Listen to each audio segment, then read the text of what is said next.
بسم الله الرحمن الرحيم.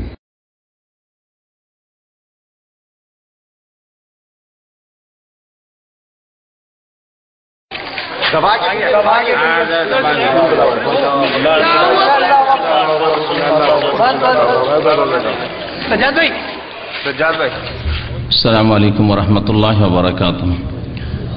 إن الحمد لله نحمده ونستعينه ونستغفره ونعوذ بالله من شرور أنفسنا ومن سيئات أعمالنا. من يهده الله فلا مضل له ومن يضلله فلا هادي له. وأشهد أن لا إله إلا الله وحده لا شريك له وأشهد أن محمدا عبده ورسوله صلى الله تعالى عليه وعلى آله وصحبه وسلم تسليما كثيرا. يا أيها الذين آمنوا اتقوا الله حق تقاته ولا تموتن إلا وأنتم مسلمون. يا أيها الناس اتقوا ربكم الذي خلقكم من نفس واحدة وخلق منها زوجها وبث منهما رجالا كثيرا ونساء واتقوا الله الذي تساءلون به والأرحام إن الله كان عليكم رقيبا. يا أيها الذين آمنوا اتقوا الله وقولوا قولا سديدا يصلح لكم أعمالكم ويغفر لكم ذنوبكم ومن يطع الله ورسوله فقد فاز فوزا عظيما. أما بعد فإن خير الحديث كتاب الله وخير الهدي هدي محمد صلى الله عليه وسلم وشر الأمور محدثاتها وكل محدثة بدعة وكل بدعة ضلالة وكل ضلالة في النار.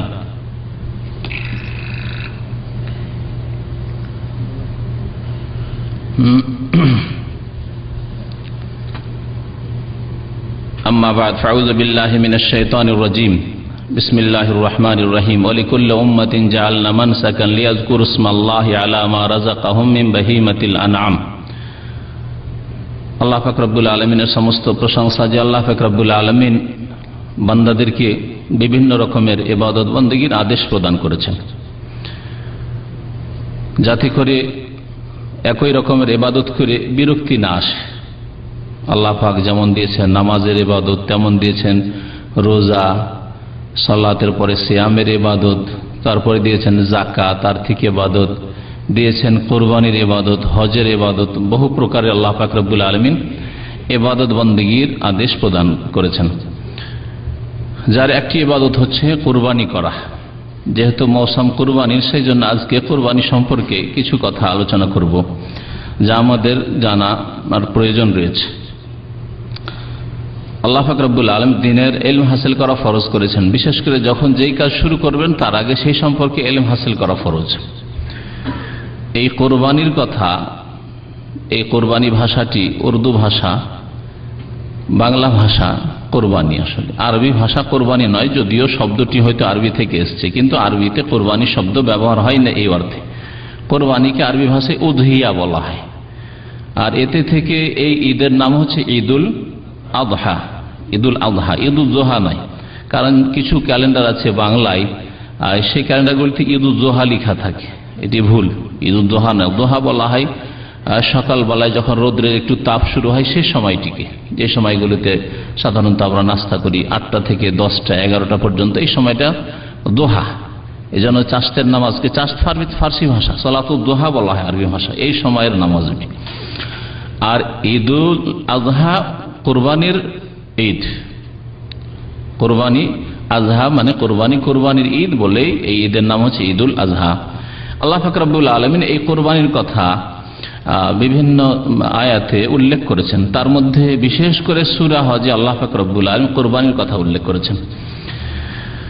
সূরা কাউসারে আল্লাহ পাক রব্বুল আলামিন কোরবানির কথা উল্লেখ করেছেন, ফাসাল্লি লিরাব্বিকা ওয়ানহার, ফাসাল্লি লিরাব্বিকা ওয়ানহার। আল্লাহ পাক বলছেন যে সুতরাং হে নবী সাল্লাল্লাহু আলাইহি সাল্লাম, তুমি তোমার রবের উদ্দেশ্যে সালাত আদায় করো, নামাজ পড়ো, ওয়ানহার এবং কুরবানি করো, জবাই করো। নাহার মানে জবাই করা, কুরবানি করো। আল্লাহ পাক রব্বুল আলামিনের যেই জবাই করে নৈকট্য লাভ করা হয় তার কথা এখানে উল্লেখ করা হয়েছে। রবের জন্যই নামাজ আদায় করো এবং রবের জন্যই কুরবানি করো। তাহলে এই আয়াত দ্বারা প্রমাণিত হয় যে যেমন নামাজ পড়তে হবে, সালাত আদায় করতে হবে একমাত্র আল্লাহর জন্য, কারোর জন্য আমরা নামাজ পড়ি না, পড়ি কারোর জন্য নামাজ পড়ি না। ঠিক তেমনি নামাজের ভিতরে যে ইবাদতগুলি রয়েছে, বিভিন্ন ইবাদত রয়েছে নামাজের মধ্যে, সেগুলিও আল্লাহর জন্য করতে হবে। পুরো নামাজটা যদি আল্লাহর জন্য হয় তো নামাজের মধ্যে একটি ইবাদত হচ্ছে সেজদা করা। সেজদা কাকে করতে হবে? একমাত্র আল্লাহকে, না কবর মাজারকে সেজদা করা যাবে? কখনো করা যাবে না। যেমন নামাজ পড়া আল্লাহ ছাড়া অন্যের জন্য বড় শিরক, ঠিক তেমনি নামাজের একটা অংশ সেজদা, আল্লাহ ছাড়া অন্যকে করা বড় শিরক। ওই রকমই নামাজের মধ্যে রয়েছে দোয়া। সুতরাং দোয়া একমাত্র আল্লাহ পাকের কাছে করতে হবে। কেউ যদি দোয়া মাঝখান থেকে দোয়াটা আল্লাহর কাছে না করে আল্লাহর কাছেও করে আর অন্যের কাছেও করে, তাহলে সে মুশরিক হয়ে গেল, শিরিক করলো। আল্লাহ ছাড়া অন্যকে যদি কেউ ডাকে, আহ্বান করে, তাহলে এইরকমই নামাজের মধ্যে রয়েছে রুকু। কেউ যদি আল্লাহ ছাড়া অন্যের জন্য ঝুঁকে তাহলে সে শিরিক করলো।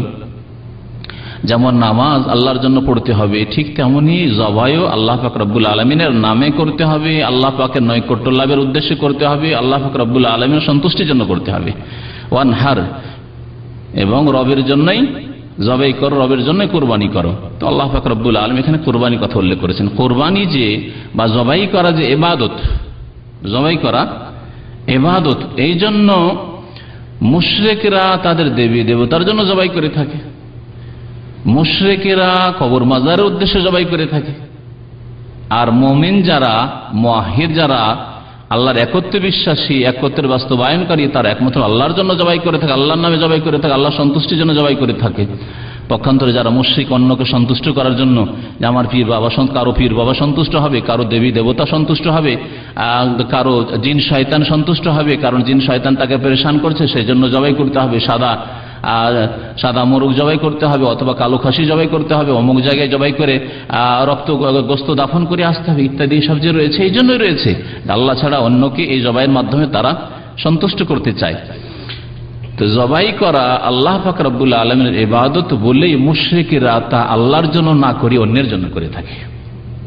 আল্লাহ পাক বলছেন যে রবের জন্যই নামাজ পড়ো এবং রবের জন্যই জবাই করো। কোরবানির দিকে আসি সরাসরি। কোরবানি আল্লাহ পাক রব্বুল আলামিনের বিশেষ গুরুত্বপূর্ণ ইবাদত, যার কথা আল্লাহ কোরআনে কারীমে উল্লেখ করেছেন, এবং এই ইবাদত প্রত্যেক জাতিতে ছিল, এই কথাও আল্লাহ উল্লেখ করেছেন। যেমন সিয়ামের গুরুত্ব, রোজার গুরুত্ব সম্পর্কে আমরা জানতে গিয়ে আল্লাহ কি বলেছেন? ইয়া আইয়ুহাল্লাযীনা আমানু কুতিবা আলাইকুমুস সিয়াম কামা কুতিবা আলাল লাযীনা মিন ক্বাবলিকুম, তোমাদের উপর রোজাকে ফরজ করা হয়েছে যেমন তোমাদের পূর্বের জাতিদের উপর রোজাকে ফরজ করা হয়েছিল। তেমনি আল্লাহ পাক কুরবানি সম্পর্কে বলছেন সূরা হজের আয়াত নম্বর 34-এ, ওয়ালিকুল্লি উম্মাতিন জাআলনা মানসাকা, প্রত্যেক উম্মতের জন্য, প্রত্যেক জাতির জন্য আমি কুরবানির বিধান নাজিল করেছি। ওয়ালিকুল্লি উম্মাহ, প্রত্যেক জাতির। তাহলে বোঝা যাচ্ছে যে প্রত্যেক জাতিতে এই কোরবানি ছিল। এই কোরবানির ইতিহাস তাহলে অত্যন্ত প্রাচীন।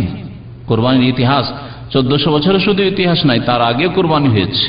কোরবানি হয়েছে ইব্রাহিম খলিলুল্লাহ আলাইহিস সালাতু ওয়াস সালামের, কোরবানি হয়েছে তার আগে আদম আলাইহিস সালাম, প্রথম মানুষ, তার ছেলেদের কোরবানি, তারা কোরবানি আল্লাহর জন্য পেশ করেছেন। আল্লাহ পাক বলছেন প্রত্যেক উম্মতে জাআলনা মানসাকান, সেই ইতিহাস আমরা জানি আর না জানি। নূহ আলাইহিস সালামের দিনে কোরবানি ছিল, সেই ইতিহাস আমরা জানি আর না জানি, সেই শরীয়ত আমরা জানি আর নাই জানি।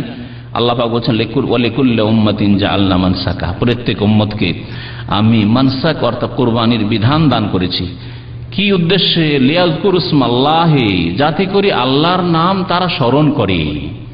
তাহলে যখনই কোনো পশু জবাই করা যাবে আল্লাহর নাম স্মরণ করতে হবে, অন্তর থেকে আল্লাহর নাম স্মরণ করতে হবে, একমাত্র আল্লাহর জন্য করতে হবে। আর জবানেও বলতে হবে বিসমিল্লাহ, আল্লাহর নাম স্মরণ করা, আর তার সাথে সাথে তাকবীর পাঠ করা, আল্লাহু আকবার বলতে হবে। লিয়াযকুরু ইসমাল্লাহি, যাতে করে তার আল্লাহর নাম উচ্চারণ করে, উল্লেখ করে, আলামা রাযাকাহুম মিন বাহিমাতিল আনআম, ওই পশুর ওপর যেই পশু আল্লাহ পাক তাদেরকে দান করেছেন, রাযাকাহুম অর্থাৎ তাদেরকে দান করেছেন, মিন বাহিমাতিল আনআম, কি ধরনের পশু? যে কোনো পশু জবাই করলে হবে? আল্লাহ বলছেন বাহিমাতুল আনআম হইতে হবে। বাহিমাতুল আনআম, একটু বাহিমা আর আনআম, আনআম চতুষ্পদ জন্তুকে বলা হয়। আল্লাহ পাক কোরআনে কারীমে নির্বোধ মানুষদেরকে, যারা কান থেকেও ভালো কথা শোনেন না, চোখ থেকেও ভালো কথা, ভালো জিনিস দেখে না, আর ভালো মন্দের মধ্যে পার্থক্য করেন না, অন্তর হৃদয় থাকা সত্ত্বেও লাইফ কহনা বেহাতা দিয়ে তারা ভালো কথা বোঝার চেষ্টা করে না। আল্লাহ পাক তাদের সম্পর্কে কি বলেছেন? উলাইকা কাল আনআম, তারা চতুষ্পদ জন্তুর মতো।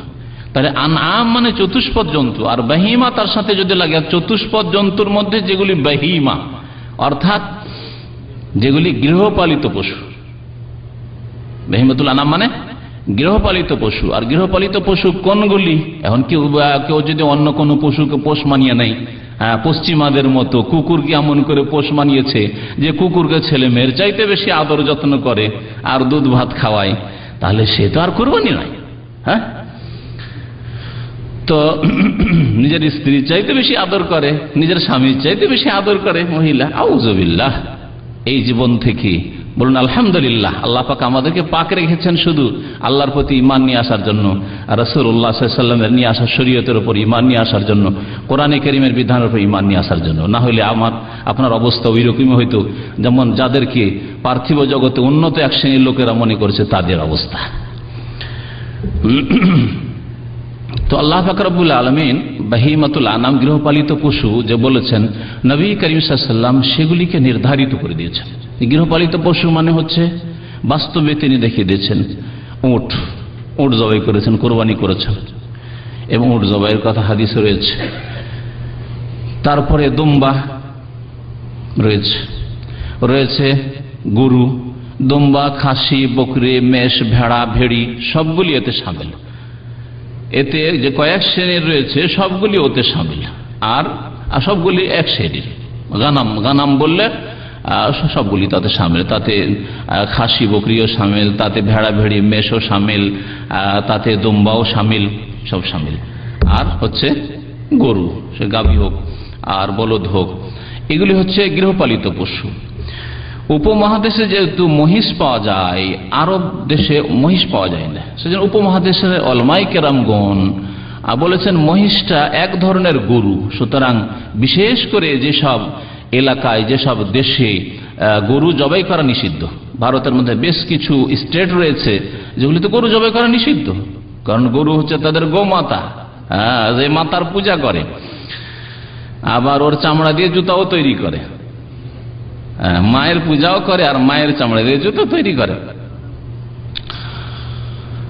তো এই জন্য ওই সব প্রদেশগুলিতে নিষেধ আছে। পশ্চিমবঙ্গে আলহামদুলিল্লাহ নিষেধ নেই, কিন্তু কাশ্মীরে যেখানে মুসলিম অধ্যুষিত এলাকা, অধিকাংশ মুসলিম, সেখানে গরু জবাই নিষেধ আছে, উত্তরপ্রদেশে নিষেধ আছে। তো ওরা মহিষ জবাই করতে পারে, কারণ উলামায়ে কেরামরা বলছেন যে মহিষটা হচ্ছে নাওম মিনাল বাকার, এক ধরনের গরু ধরে নেওয়া যেতে পারে, সেটাও গৃহপালিত পশু। আল্লাহু আ'লাম। তো সূরা হজে আল্লাহ পাক রব্বুল আলামিন এই কুরবানির কথা উল্লেখ করেছেন। কুরবানির ইতিহাস বলছিলাম যে কুরবানির ইতিহাস অত্যন্ত প্রাচীন। আদম আলাইহিস সালামের দুই ছেলের কুরবানির কথা আল্লাহ পাক সূরা মায়েদার আয়াত নম্বর 27 উল্লেখ করেছেন, ওয়াতুলু আলাইহিম নাবা ইবনাই আদম বিল হক। আল্লাহ পাক বলছেন যে পড়ে শোনাও হে নবী সাল্লাল্লাহু আলাইহি ওয়াসাল্লাম, মানে তেলাওয়াত করে শোনাও, পাঠ করে শোনাও, আলাইহিম তাদেরকে, নাবা ইবনাই আদম বিল হক, আদম আলাইহিস সালামের দুই ছেলের সত্যিকার ঘটনা। ইজ কাররাবা কুরবানান, যখন তারা আল্লাহর নৈকট্য লাভ করলেন কুরবানির মাধ্যমে। কাররাবা মানে নৈকট্য লাভ করা। আমরা উর্দু ভাষায়, বাংলা ভাষায় যে কুরবানি বলি ওখান থেকে এসছে, যে কুরবানির মাধ্যমে যেহেতু আল্লাহর নৈকট্য লাভ উদ্দেশ্য হয়, আল্লাহর সান্নিধ্য হাসিল করা উদ্দেশ্য হয়, সেই জন্য এর নাম হচ্ছে কোরবানি। কিন্তু আরবি ভাষায় যেই কোরবানি আমরা জবাই করি তার নাম কোরবানি নয়, তার নাম হচ্ছে উযহিয়া। ফাতুকুব্বিলা মিন আহাদিহিমা, আল্লাহ পাক বলছেন দুই ছেলের এক ছেলের কুরবানি কবুল করা হলো। ওয়ালাম ইউতাকাব্বাল মিনাল আখার, অপর ব্যক্তির কুরবানি কবুল করা হলো না। কে করলেন না? আল্লাহ পাক কবুল করলেন না, যে আল্লাহ আদেশ করেছিলেন। কালা লা আকতুলান্না, তখন হিংসা তার হয়ে গেল যে তোর কুরবানি কবুল হলো, আমার হইলো না, আচ্ছা তোকে দেখবো। হ্যাঁ, কি করলো? সে হুমকি দিল যে লা আকতুলান্না, তোকে খুন করব, অবশ্যই তোকে হত্যা করব। তখন হাবিল কি জবাব দিয়েছিলেন রাদিয়াল্লাহু আনহু? কি জবাব দিয়েছিলেন? কালা ইন্নামা ইয়াতাকাব্বালুল্লাহু মিনাল মুত্তাকিন, দেখো আল্লাহ পাক যে কোনো ইবাদত বন্দেগী সকলের কবুল করেন না। কার কবুল করেন? যেই ব্যক্তি সংযত, মুত্তাকিন, আল্লাহ ভীরু, যে ব্যক্তি পাপ থেকে বাঁচতে চায়, যার মনে পাপের কামনা বাসন নেই, যে কুপ্রবৃত্তির অনুসরণ করে না, তার কবুল করেন আল্লাহ পাক রব্বুল আলামিন। তুমিও যদি মুত্তাকিনদের অন্তর্ভুক্ত হয়ে যাও তাহলে আল্লাহ পাক তোমারও কবুল করবেন। ইন্নামা ইয়াতাকাব্বালুল্লাহু মিনাল মুত্তাকিন। তারপরে নসিহত করতে লাগলেন, দেখো তুমি যদি আমাকে খুন করার চেষ্টা করো আমি কিছু করবো না। লাইন বাসাত্তা ইলাইয়া ইয়াদাক লিতাকতুলানি, আমাকে খুন করার জন্য তুমি যদি হাত সম্প্রসারিত করো, হাত বাড়াও, মা আনা বিবাসিতিন ইয়াদাইয়া ইলাইক, আমি আমার হাত বাড়াবো না, আমি আল্লাহকে ভয় করি। যাই হোক, ঘটনা লম্বা আর বর্ণনা করছি না। সেই ঘটনা এর দ্বারা প্রমাণিত হয় যে আদম আলাইহিস সালাম ছেলেরা কুরবানি করেছিলেন। ইব্রাহিম আলাইহিস সালামের কুরবানির কথা আল্লাহ পাক সূরা সাফাতের বেশ অনেকগুলি আয়াতে, আয়াত নম্বর 100 থেকে শুরু করে 108 পর্যন্ত আল্লাহ পাক উল্লেখ করেছেন। ওয়াকালা ইন্নী যাহিবুন ইলা রাব্বি সায়াহদিন, এটি হচ্ছে 99 নম্বর আয়াত। তারপরে বলছে রব্বি হাবলি মিনাস সালিহিন, আল্লাহ পাকের কাছে নেক সন্তান চাইলেন। ফাবাশশারনাহু বিগুলামিন হালিম, আল্লাহ পাক বলছেন সুসংবাদ দিলাম তখন ধৈর্যশীল ছেলের। ফালাম্মা বালাগা মাহু সায়া ক্বালা ইয়া বুনাইয়া ইন্নী আরা ফিল মানামি আন্নী আযবাহুকা ফানজুর মাযা তারা, যখন দৌড়ঝাঁপ দিতে শুরু হলো, ছেলে দৌড়াতে শিখলো, তখন একদিন স্বপ্নে দেখলেন ইব্রাহিম আলাইহিস সালাম যে আমি আমার ছেলেকে জবাই করছি, আমি আমার ছেলেকে জবাই করছি। কিন্তু বিদাতি কিতাবে কি আছে, কিসাসুল আম্বিয়ার মতো বিদাতি কিতাবে আর এই রকমই এই সব কিতাব থেকে যেসব তথ্য নেওয়া হয়েছে বা এই ধরনের যেসব কিতাব বিদাতি কিতাব তাতে আছে হে ইব্রাহিম তোমার প্রিয় বস্তুকে তুমি কি করো, কোরবানি করো। সব ভুল, কোরআন বিরোধী কথা।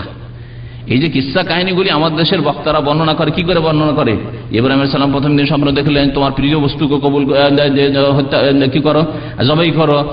তারপরে ভাবলেন যে তো স্বপ্ন দেখছি, তখন 100 উট কুরবানি করলেন, কোন রিওয়ায়াত আছে 200 করলেন। সব ভুল কথা।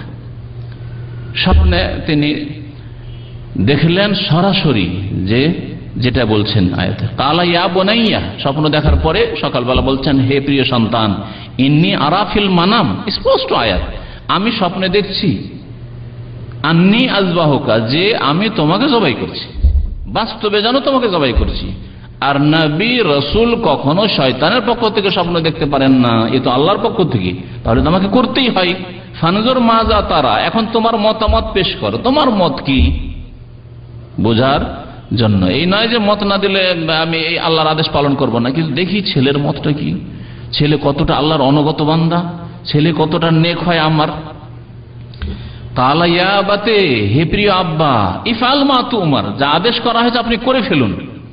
সাতাজিদুনি, অবশ্যই আমাকে পাবেন ইনশাআল্লাহ, আল্লাহ যদি চান, মিনাস সাবিরিন, ধৈর্যশীল, ধৈর্যশীল পাবেন।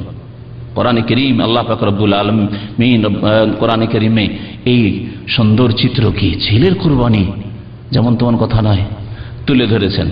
এবং এই কুরবানিকে আল্লাহ পাক এত ভালোবেসেছেন, ওয়া নাদাইনাহু আইয়া ইব্রাহিম, আমি কয়েকটি আয়াত ছেড়ে দিলাম মাঝখানে। আল্লাহ ডাক দিলেন ইব্রাহিম আলাইহিস সালাম, কাদ সাদ্দাকতা রুইয়া, তুমি তোমার স্বপ্নের সত্যতা প্রমাণ করেছো তুমি। ইন্নাকা যালিকা নাজিজিল মুহসিনিন, আমি এইভাবে সৎকর্মশীলদেরকে আমি উত্তম প্রতিদান দিয়ে থাকি।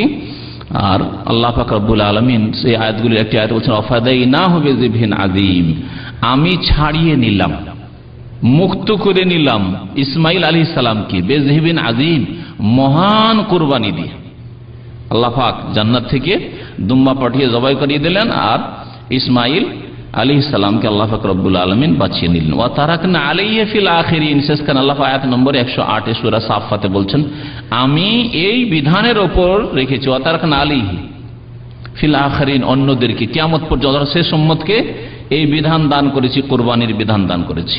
তাহলে এই কুরবানি ইব্রাহিম খলিলুল্লাহর সুন্নাত, এবং ইব্রাহিম খলিলুল্লাহ আলাইহিস সালাতু সালামের সুন্নাত আমরা পালন করতাম না, কারণ আগের দিনগুলি রহিত হয়ে গেছে দিন ইসলাম দিয়ে। যদি নবী করিম সাল্লাল্লাহু আলাইহি সাল্লাম তার সমর্থন না করতেন, তা যদি দিনে ইসলামে না রাখতেন, কোরআন হাদিসে না থাকতো, তো আল্লাহ পাক রব্বুল কোরআন এবং হাদিসে কুরবানির বিধান আনার কথা উল্লেখ করেছেন।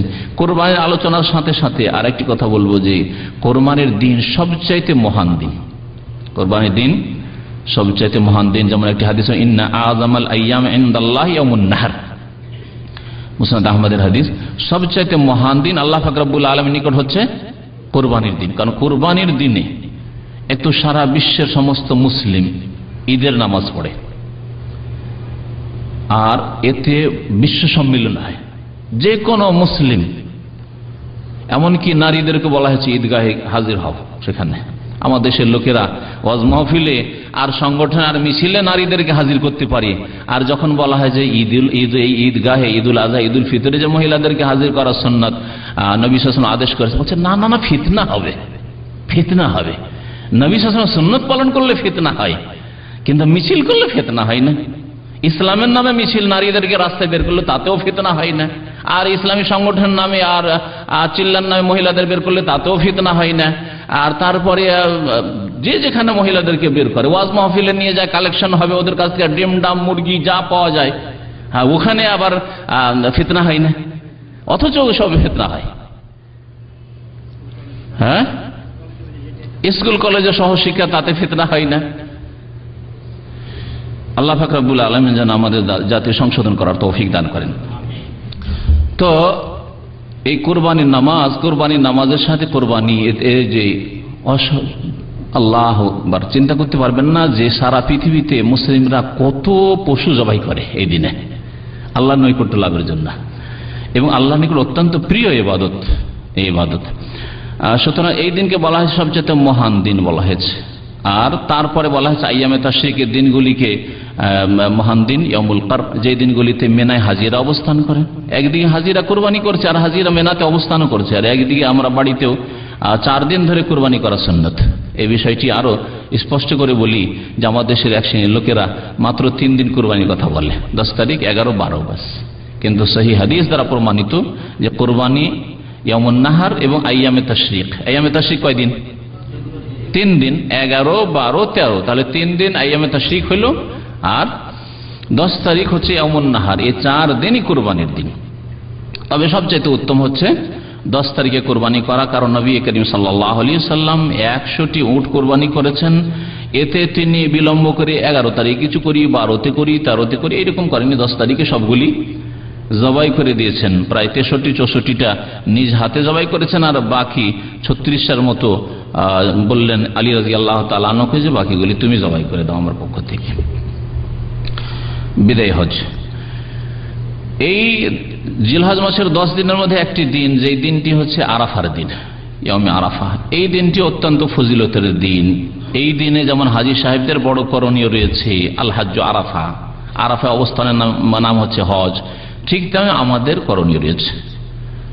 আমরা যদি হজে না যেতে পারি, আমরা যদি আরাফাতে অবস্থান না হইতে পারি, আরাফাতে গিয়ে আল্লাহর নৈকট্য লাভ না করতে পারি, আল্লাহ ওই সুযোগ সুবিধা না দেন, অথবা হজ করে ফেলেছেন আপনি, তাহলে আমাদের জন্য প্রতি বছর নেকির রাস্তা একটা খোলা আছে, যাতে করে হাজী সাহেবরা আল্লাহর মেহমান, তাদের সাদৃশ্যতা অবলম্বন করতে পারে। কেউ যদি পুরোপুরি নেক না হইতে পারে, তো নেক লোকদের সকল সুরাত ধরা, নেক লোকদের সাদৃশ্যতা অবলম্বন করা, নেক লোকদের অনুসরণ করাও নেকির কাজ। ভালো লোকদের অনুসরণ করাও নেকির কাজ। একজন কবি বলেছেন, ওহিব্বুস সালিহিনা ওয়া লাস্তু মিনহুম, আমি নেক লোকদেরকে ভালোবাসি, কিন্তু আমি অত নেক হইতে পারিনি, আমি নেক অত হইতে পারিনি, কিন্তু ওহিব্বুস সালিহিন, আমি আল্লাহর নেক বান্দাদেরকে ভালোবাসি। লাআল্লাহ ইয়ারযুকুনি সালাহা, এই জন্য আমি নেক লোকদেরকে ভালোবাসি, যে হতে পারে আল্লাহ আমাকেও কোনোদিন নেক বানিয়ে দেবেন। সুতরাং নেক লোকদের সাদৃশ্যতা অবলম্বন করা এসব বিধিবিধান থেকে প্রমাণিত। যে আরাফা আমি যেতে পারছি না হজে, অন্যরা গিয়েছে, আমি বাড়িতে ইবাদতবন্দি করলাম, তারা ওখানে আল্লাহ পাক রব্বুল আলামিনের কাছে দোয়া করেছেন আরাফায়, জোহর আসর পরে মাগরিব পর্যন্ত আমি রোজার অবস্থায় রয়েছি, এবং রোজার অবস্থায় দোয়া কবুল হয়, রোজার অবস্থায় আমি দোয়া কবুল করব। ইফতারের পূর্ব মুহূর্তে বিশেষ করে দোয়া কবুল হয়। সুতরাং আরাফার দিন আমি ওই সময়গুলিতে আল্লাহ পাকের কাছে দোয়া করব। নবী করিম সাল্লাল্লাহু আলাইহি সাল্লামকে আরাফার ফজিলত সম্পর্কে জিজ্ঞাসা করা হয়, আরাফার রোজার বিশেষ করে, তখন তিনি বলেন যে ওয়াসিয়ামে ইয়াউমে আরাফা, আরাফা রোজা সম্পর্কে আহতাসিবু আলাল্লাহ, আমি আল্লাহ পাক রব্বুল আলামিনের কাছে আশা রাখি, আন ইউকাফিরা সানাতাল্লাতী ক্বাবলাহু ওয়াস সানাতাল্লাতী বাদাহু, তাতে কাফফারা হয়ে যাবে, গুনাহ মাফ হয়ে যাবে গত 1 বছরের, এবং গুনাহ মাফ হয়ে যাবে আগামী 1 বছরের। হাদিসের শব্দগুলি বিভিন্ন ভাবে রয়েছে, কারণ অনেকে যারা হাদিস শুনছেন আমার কাছে, কখনো শুনবেন যে ইউকাফিরু সানাতাল্লাতী ক্বাবলাহু ওয়াস সানাতাল্লাতী বাদাহু, আর কোন কোন হাদিস আছে ইউকাফিরু সানাতাল মাদিয়া ওয়াস সানাতাল বাকিয়া বা ওয়াল বাকিয়া। সানাতাল মাদিয়া মানে গত বছর, আর বাকিয়া মানে যেটা বাকি আছে মানে আগামী বছর। আর ইউকাফিরু সানাতাল্লাতী ক্বাবলাহু মানে যে চলে গেছে যে বছরটি, ওয়াল্লাতী বাদাহু যেটা আসছে সেই বছর, এরপরে যে বছর আসছে। জি, রাওয়াহু মুসলিম, সহিহ মুসলিমের হাদিস। আর এই আরাফার দিন আল্লাহ পাক রব্বুল আলামিন অত্যন্ত নিকটবর্তী হয়ে যান আরাফাবাসীর, আরাফায় যে হাজী সাহেবরা থাকেন, এবং তাদেরকে নিয়ে সুম্মা ইউবাহি বিহিমুল মালায়েকা, এবং তাদেরকে নিয়ে আল্লাহ পাক রব্বুল আলামিন ফেরেশতাদের সামনে গৌরব করেন আর বলেন যে তোমরাই তো নিষেধ করেছিলে আমাকে যে আদমকে সৃষ্টি করিও না। এমন জাতি সৃষ্টি করবে যারা ফিতনা ফাসাদ সৃষ্টি করবে, পৃথিবীতে বিপর্যয় সৃষ্টি করবে, ওয়াসফিকুদ-দিমা, আর রক্ত প্রবাহিত করে খুন করবে, আর করেছে, অনেকেই করেছে আর করছেও। ফেরেশতাদের কথা ভুল নয়, হ্যাঁ, কিন্তু আল্লাহ পাক রব্বুল আলামিন দেখছেন ভালো আর মন্দ দুটো দিক আছে। ভালো মন্দ দুটো দিক যদি থাকে, ভালোর পরিমাণ যদি বেশি থাকে তাহলে সেটাকে গ্রহণ করা যাবে। আল্লাহ পাক রব্বুল আলামিন বলছেন ইন্নী আ'লামু মা লা তা'লামুন, আমি এমন কিছু জানি যা তোমরা জানো না, তোমরা শুধু নেগেটিভ দিকটা জানছো, যে এরা বিপর্যয় সৃষ্টি করবে, এরা ফিতনা ফাসাদ সৃষ্টি করবে, এরা কলহ বিবাদ করবে, এরা রক্ত প্রবাহিত করবে ইত্যাদি।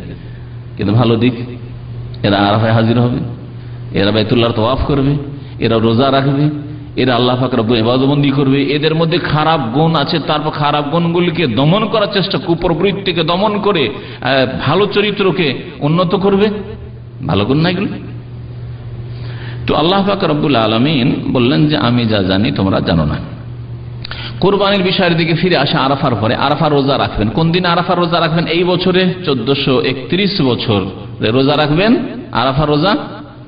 আরাফার রোজা নবী সাল্লাল্লাহু আলাইহি ওয়াসাল্লাম বলেছেন সিয়ামু ইয়াউমি আরাফা, আরাফার দিন রোজা।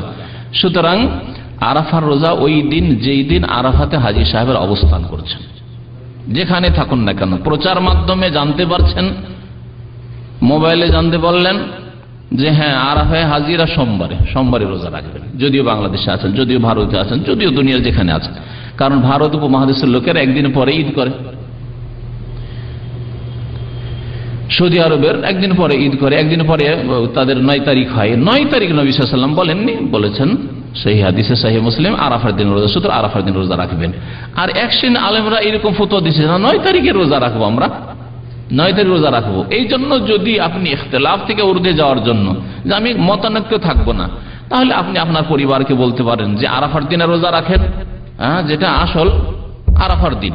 আর তারপরে বাংলাদেশে বা ভারতে 9 তারিখ মঙ্গলবারে, সেই দিনও, কারণ সেই দিনও ঈদ হচ্ছে না তাদের, সেই দিন রোজা রাখেন আর তারপরের দিন ঈদ, তাহলে আর ইখতিলাফ থাকলো না। যারা ফতোয়া দিচ্ছে 9 তারিখের রোজা আসছে, এটাও ঠিক থাকলো। আর সঠিক হচ্ছে এই ক্ষেত্রে ইখতিলাফ যখন হবে তো আমাদেরকে হাদিস বা কোরআনের দিকে দেখতে হবে যে নবী সাল্লাল্লাহু আলাইহি ওয়াসাল্লাম 9 না বলে বলেছেন আরাফার দিন বলেছেন। সুতরাং এইভাবে দুটো রোজা রাখেন অথবা 3টি রোজা রাখেন। নবী করিম সাল্লাল্লাহু আলাইহি ওয়াসাল্লাম প্রত্যেক মাসে 3টি রোজা রাখতেন। আপনার হয়তো সেই অভ্যাস নেই প্রতি মাসে 3টি রোজা রাখার, আর জরুরি নয় যে সেই 3টি রোজা 13, 14, 15 তারিখে হইতে হবে, যদিও এটি সুন্নত। যাই আমি বিজোর রোজা মানে 13 তারিখ, 14 তারিখ, 15 তারিখ চাঁদের। কিন্তু যদি আপনি এদিকে রেখে নেন রবিবার এবছরে, সোমবার, মঙ্গলবার, তাহলে হয়ে গেল 3টি রোজা আপনার হয়ে গেল। সিয়ামু সালাসাতি আইয়ামিন মিন কুল্লি শাহর সিয়ামুদ দাহরি কুল্লি। নবী করিম সাল্লাল্লাহু আলাইহি ওয়াসাল্লাম বলছেন যে প্রত্যেক মাসে 3টি রোজা যেই ব্যক্তি রাখলো সে যেন সারা জীবন রোজা রাখলো। কারণ 3 10 30, তাহলে 3 রোজা রাখলে 30-এর নেকি পেল। এই 30 করে 11 মাসে এইভাবে 3 10 30, 3 10 30, 3 10 30। আর রমজান মাসে ফুল রোজা রাখলো, আল্লাহ পাক ফরজ করেছেন, তাহলে সেই আজীবন রোজা রাখলো না, আজীবন রোজা রাখার সে ফজিলত পেল। কুরবানি করার হুকুম কি? ফরজ, সুন্নাত? একদল বলেছেন যে ওয়াজিব, অল্প কিছু ওলামারা বলেছেন যে ওয়াজিব, সামর্থ্যবান যাদের কাছে শক্তি সামর্থ্য আছে। কারণ এই ক্ষেত্রে যেহেতু অর্থের ইবাদত, এটি অর্থের ইবাদত, সেই জন্য শক্তি আর্থিক সচ্ছলতা হওয়া আবশ্যক। আর অধিকাংশ আইম্মা কেরামদের নিকট কুরবানি হচ্ছে সুন্নাতে মুআক্কাদা। যেই ব্যক্তি শক্তি রাখে, সামর্থ্য রাখে, আর্থিক সচ্ছলতা আছে, যদি কুরবানি না করে তাহলে গুনাহগার হবে।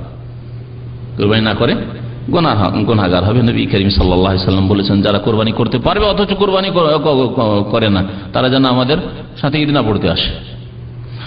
সুতরাং আর কুরবানি নবী করিম সাল্লাল্লাহু আলাইহি ওয়াসাল্লাম কুরবানির বিধান আসার পর কোনো বছর ছাড়েননি। এই মর্মে তিরমিজির একটি হাদিস আছে, আপনাদেরকে শুনে আব্দুল্লাহ বিন উমর রাদিয়াল্লাহু তাআলা আনহু বর্ণনা করছেন যে আকামা রাসূলুল্লাহ সাল্লাল্লাহু আলাইহি ওয়াসাল্লাম বিল মদিনাতে 10 সিনিন ইউদাহি, আল্লাহ রাসূল সাল্লাল্লাহু আলাইহি ওয়াসাল্লাম মদিনায় 10 বছর ধরে ছিলেন। হিজরত করে আসার পরে কত বছর থেকেছেন?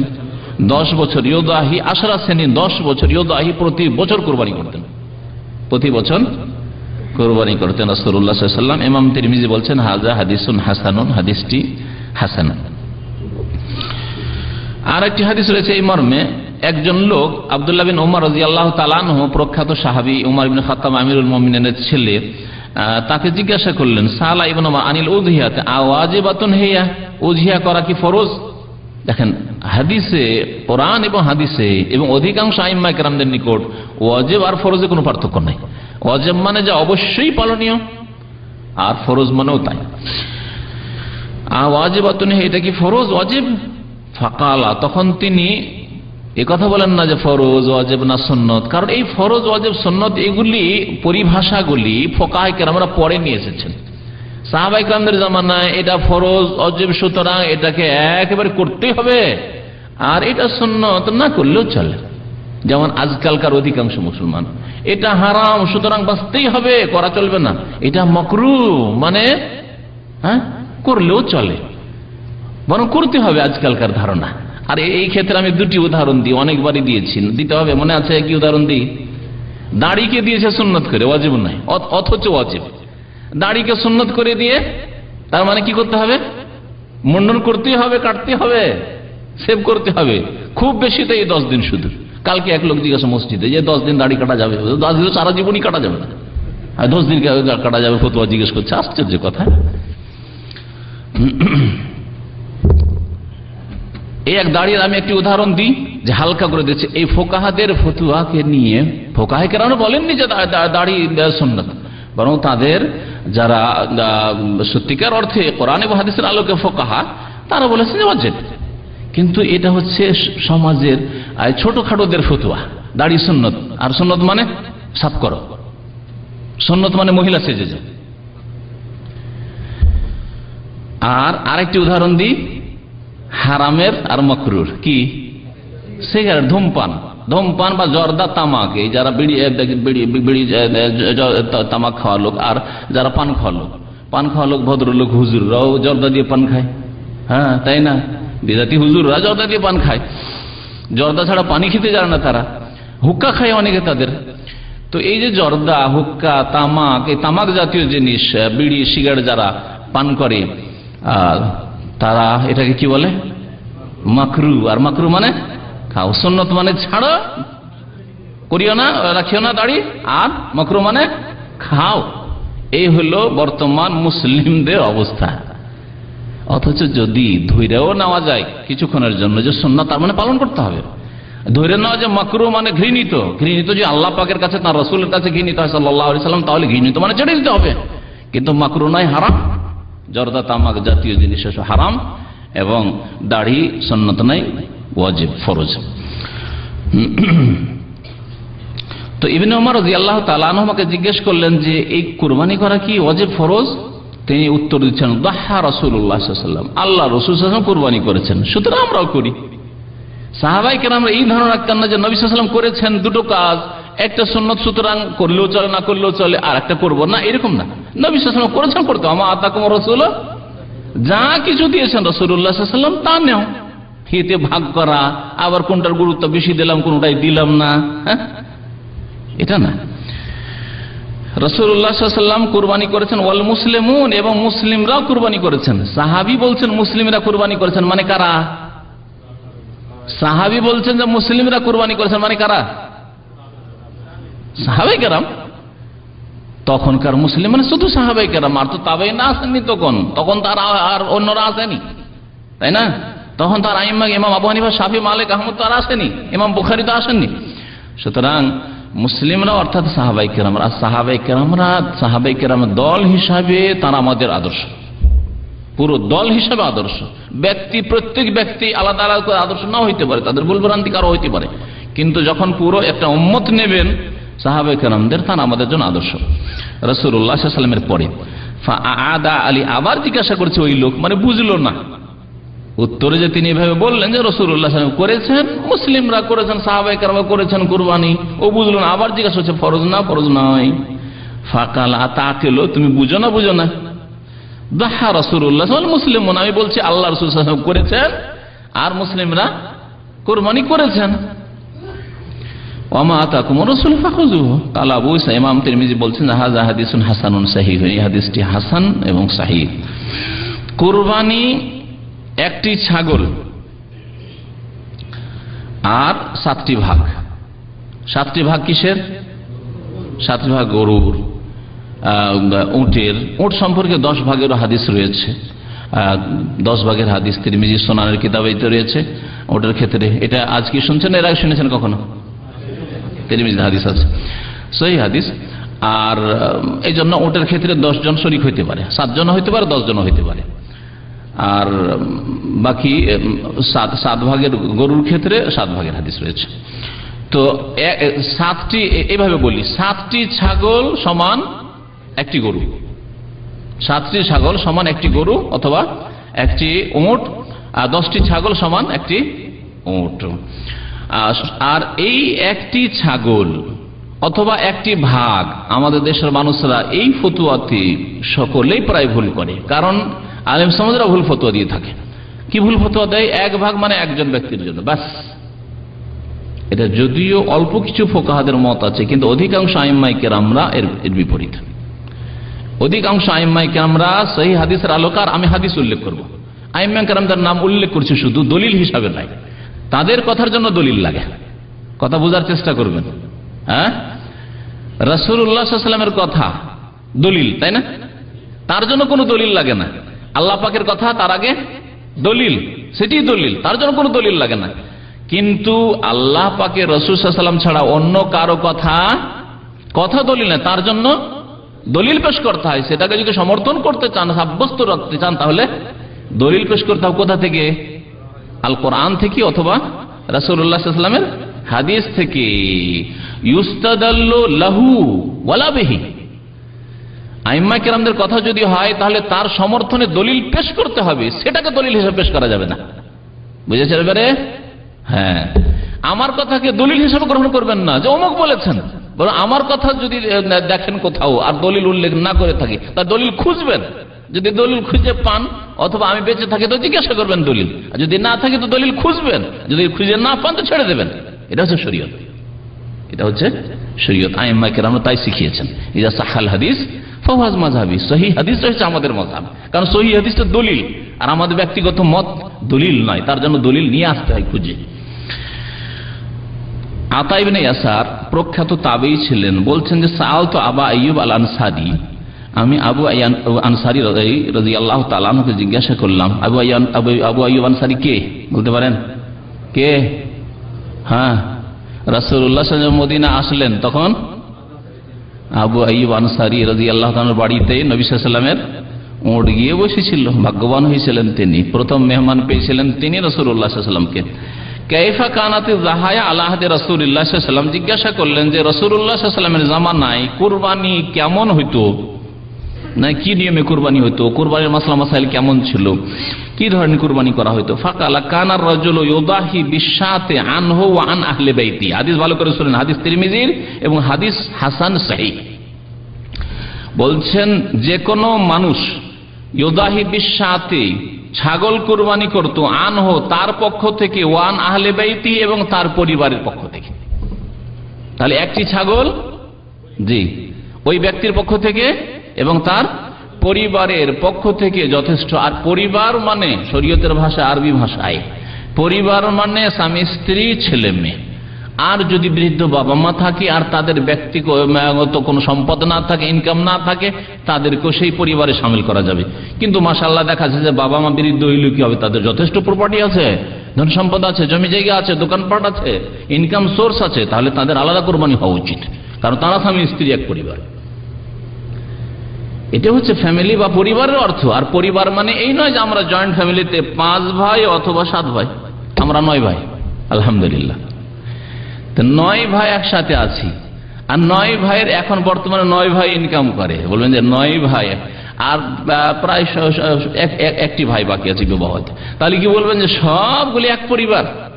9 দুগুণে 18, শুধু স্বামী স্ত্রী দিয়ে 9 দুগুণে 18 হয়ে যায়, আর ছেলে মেয়ে নিয়ে হয়ে যায় 25-50টা হয়ে যাবে, সবগুলি একটা পরিবার, অথচ সকলে ইনকাম করে না? কখনো না, কখনো না। আসলে এরকম বিষয় না। যেহেতু আমরা বাংলা ভাষাভাষী, জয়েন্ট ফ্যামিলিতে থাকতে অভ্যস্ত, একসাথে 5 ভাই মিলেমিশে খায়, ও ইনকাম করে আসছে, ওই ইনকাম করে নিয়ে আসছে, দিচ্ছে, বাবাকে দিচ্ছে, মনে করে যে একটি ফ্যামিলি, অথচ 5 ভাই ইনকাম করছে, 10 ভাই ইনকাম করছে না। আপনার প্রত্যেকে স্বামী স্ত্রী এবং ছেলে মেয়ে নিয়ে একটি কোরবানি করেন, মধ্যপন্থা অবলম্বন করেন। এখানেও ইফরাত তাফরিত হয়েছে, বাড়াবাড়ি হয়েছে, নয় ঘাটতি হয়েছে। বাড়াবাড়ি হয়েছে যে 5 ভাই ইনকাম করে একটা কোরবানি দিয়ে সকলকে সারলাম, সেটাও ঠিক নয়। আর এই ক্ষেত্রে ঘাটতি কি হয়েছে? কঠোরতা অবলম্বন করা হয়েছে। ইফরাত এটাকে বলে কঠোরতা অবলম্বন এই করা হয়েছে যে একটি ভাগ অথবা একটি বকরি, একটি খাসি, মানে একজনের, ব্যাস।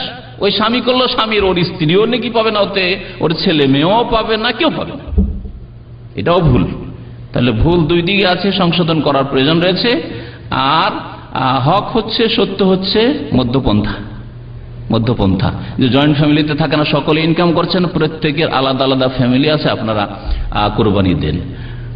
আর যদি একটি খাসি হয় অথবা একটি দুম্বা হয়, একটা ভাগা গরু হয়, একটা ভাগ উটের হয়, তাহলে একজন তার স্ত্রী, তার ছেলে মেয়ে নিয়ে, এমনকি এর আগে বললাম যে যদি বৃদ্ধ বাবা মা থাকে আর তাদের আয় ইনকাম না থাকে, তাদেরকেও নেকিতে শামিল করা যেতে পারে। ওলামারা বলছেন মৃতকে যদি নেকি পৌঁছাতে চান, মাইয়াতকে নেকি পৌঁছাতে চান, ওতে মাইয়াত নিয়ত করেন, বাবা মারা গেছে, মা মারা গেছে, বা দাদা দাদি মারা গেছে, তাদের নিয়ত করেন আল্লাহ এতে তাদেরকেও নেকি দিও, এতে তাদেরকেও নেকি দিও। কিন্তু শুধু শুধু মাইয়াতের নামে কুরবানি করার কোনো হাদিস নেই। ভালো করে শুনে রাখেন, কারণ আমাদের দেশের অধিকাংশ লোকেরা নিজে কোরবানি করুক আর না করুক, মৃত বাবার নামে দাদার নামে কোরবানি করবে। এগুলো কোরআন হাদিস থেকে আসলে অজ্ঞতা। আর এই ভুল ফতোয়ার ভিত্তিতে এগুলি হচ্ছে। মৃতের নামে কোরবানি করেছে আর গোস্ত খাচ্ছে বাবু, তার ছেলে মেয়ে নেই, মৃতকে নেকি পৌঁছাবে, নিজেরা গোস্ত খেয়ে। আশ্চর্য কথা।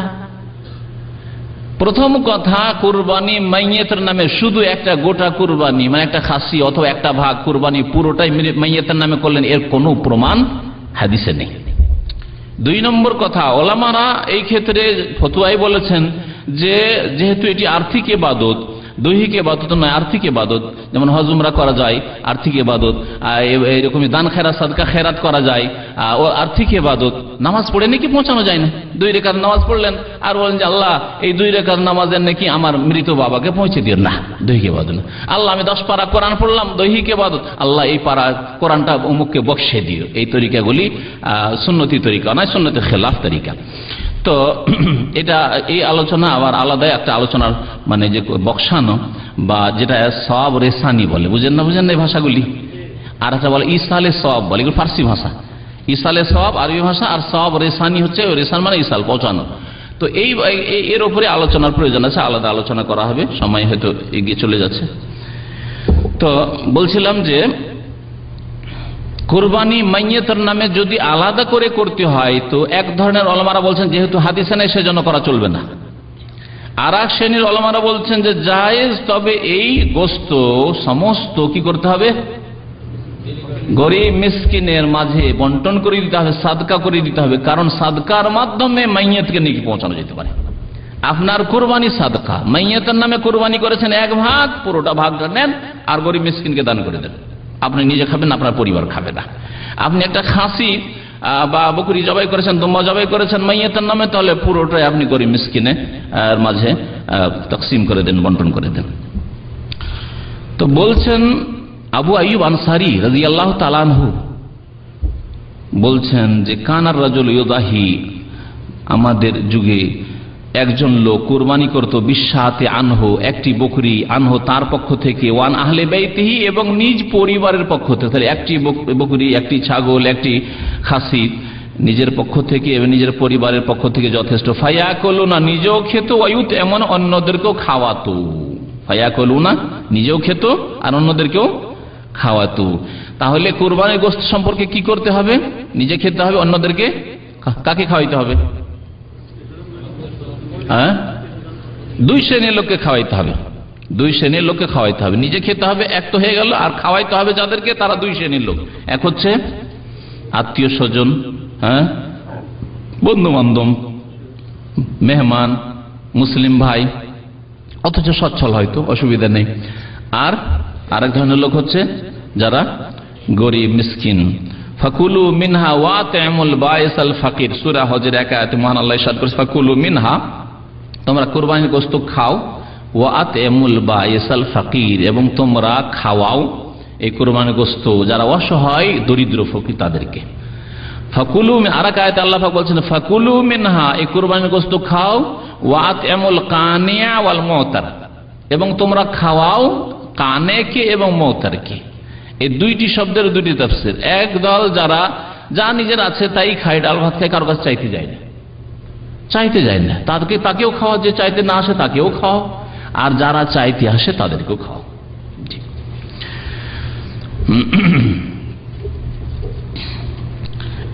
একটি কুরবানি, একটি খাসি অথবা গরুর একটা ভাগা অথবা উটের একটা ভাগ একটা পরিবারের জন্য যথেষ্ট। এর আরেকটি দলিল পেশ করি, আবু দাউদে রয়েছে, ইবনে মাজাতে রয়েছে। মিখনাফ বিন সুলাইম রাদিয়াল্লাহু তাআলা আনহু বলেন, কুননা ওকুফান মা নবী সাল্লাল্লাহু আলাইহি ওয়াসাল্লাম, আমরা নবী সাল্লাল্লাহু আলাইহি ওয়াসাল্লামের কাছে বসেছিলাম, বি আরাফাত, আরাফাতে। ফাসামিতুহু ইয়াকুল, শুনলাম তিনি বক্তব্যে বললেন, ইয়াকুল ইয়া আইয়ুহান নাস, হে মানব সকল, আলা কুল্লি আহলি বাইতিন ফি কুল্লি আমিন উদহিয়াতুন, জেনে রাখো যে প্রত্যেক, আলা কুল্লি আহলি বাইত, আহলি বাইত মানে কি? পরিবার, আপনার পরিবার হচ্ছে আহলে বাইত। এই জন্য নবী সাল্লাল্লাহু আলাইহি ওয়াসাল্লামের বংশধরকে, নিজের পরিবারের লোককে কি বলা হয়? আহলে বাইত, আহলাল বাইত। হ্যাঁ, ইন্নামা ইউরিদুল্লাহু লিইয়ুযহিবা আনকুম রিজসা আহলাল বাইত ওয়া ইউতাহহিরাকুম তাতহীরা। আল্লাহ পাক আহলে বাইত বলেছেন নবী সাল্লাল্লাহু আলাইহি ওয়াসাল্লামের পরিবার এবং নবী সাল্লাল্লাহু আলাইহি ওয়াসাল্লামের ছেলে মেয়েদেরকে। তো বলছেন যে নবী সাল্লাল্লাহু আলাইহি ওয়াসাল্লাম, হে মানব সকল, আলা কুল্লি আহলে বাইত, প্রত্যেক পরিবারের ওপর, ফি কুল্লি আমিন, প্রত্যেক বছর একটি করে কুরবানি আছে, কমপক্ষে একটি কুরবানি রয়েছে। এই হাদিসটি নিয়ে দ্বিমত আছে, কিছু উলামারা হালকা জয়ীফ, দুর্বল বলেছেন। ইমাম তিরমিজি বলছেন হাযা হাদিসুন হাসানুন গরীব, এই হাদিসটি হাসান গরীব। আল্লামা নাসির আলবানী রাহমাতুল্লাহ হাদিসটিকে হাসান বলেছেন। হাসান গরীব মানে হাসান লে জাতি। ইমাম তিরমিজি যখন হাসান গরীব বলবেন অর্থাৎ হাসান লে জাতিহি। সহিহ আবু দাউদ ইবনে মাজাতে রয়েছে হাদিসটি। নবী করিম সাল্লাল্লাহু আলাইহি ওয়াসাল্লাম নিজে কুরবানি করেছেন। আরেকটি হাদিস শোনাই আপনাদেরকে, জাবির আব্দুল্লাহ রাদিয়াল্লাহু তাআলা আনহু বর্ণনা করেন, শাহিদু মা রাসূলিল্লাহ আল আযহা, নবী সাল্লাল্লাহু আলাইহি ওয়াসাল্লামের সাথে আমি ঈদুল আযহায় উপস্থিত হয়েছি, বিল মুসাল্লা, ঈদগাহে। ফালাম্মা কাযা খুতবাতাহু, যখন খুতবা সম্পূর্ণ হইল। ঈদের খুতবা আগে হয় না নামাজ আগে হয়? নামাজ আগে। নাযালা মিন মিম্বারিহি, মিম্বার থেকে নামলেন, তাহলে ঈদগাহেও উঁচা জায়গায় খুতবা দেওয়া সুন্নাত। ওয়া উতিয়া বিকাবশিন, একটি দুম্বা নিয়ে আসা হইল। ফাযাবাহু রাসূলুল্লাহ সাল্লাল্লাহু আলাইহি ওয়াসাল্লাম বিয়াদিহি, জবাই করলেন রাসূলুল্লাহ সাল্লাল্লাহু আলাইহি ওয়াসাল্লাম নিজ হাতে। নিজ হাতে এই জন্যই কুরবানি করা সুন্নাত। কুরবানির ক্ষেত্রে আমাদের দেশে আবার ব্রাহ্মণ্যবাদ আছে। হ্যাঁ, ব্রাহ্মণবাদ বুঝেন?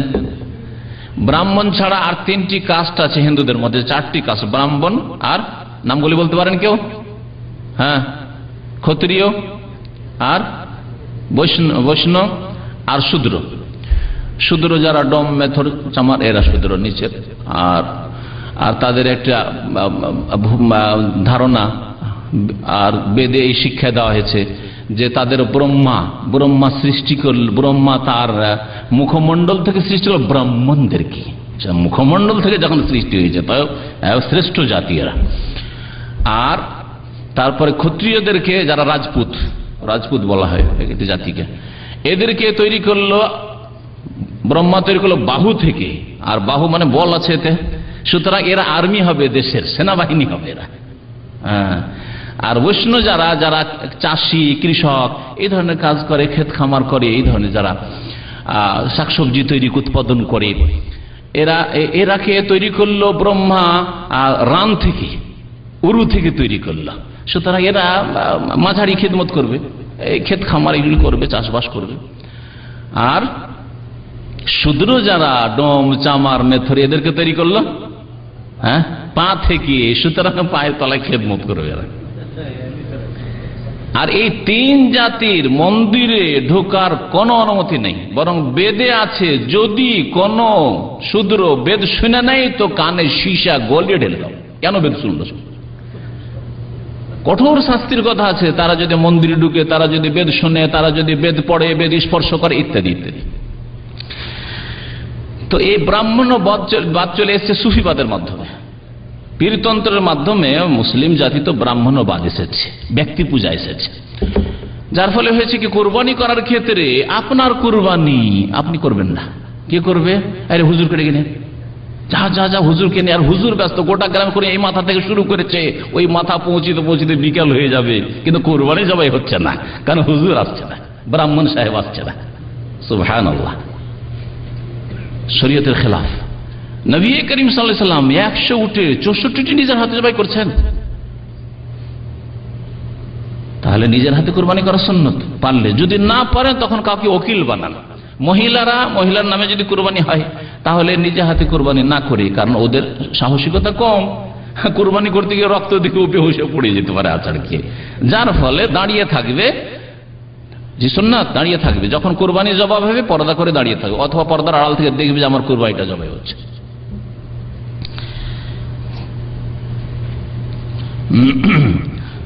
বলছেন যে রাসূলুল্লাহ সাল্লাল্লাহু আলাইহি ওয়াসাল্লামের সামনে দুম্বা নিয়ে আসা হইল, ফাযাবাহু রাসূলুল্লাহ বিয়াদিহি, নিজ হাতে জবাই করলেন। ওয়াকাল, বললেন বিসমিল্লাহ ওয়াল্লাহু আকবার, হাযা আন্নী ওয়া আম্মান লাম ইউযাহি মিন উম্মতি, এটি আমার পক্ষ থেকে এবং আমার উম্মতের যারা অভাবী কুরবানি করতে পারবে না তাদের পক্ষ থেকে। সুবহানাল্লাহ, কত রাসূলুল্লাহ সাল্লাল্লাহু আলাইহি ওয়াসাল্লাম উম্মতকে ভালোবাসতেন যে কিয়ামত পর্যন্ত এই কুরবানিতে ওই সব গরিবরা শামিল যারা কুরবানি করতে পারেন না।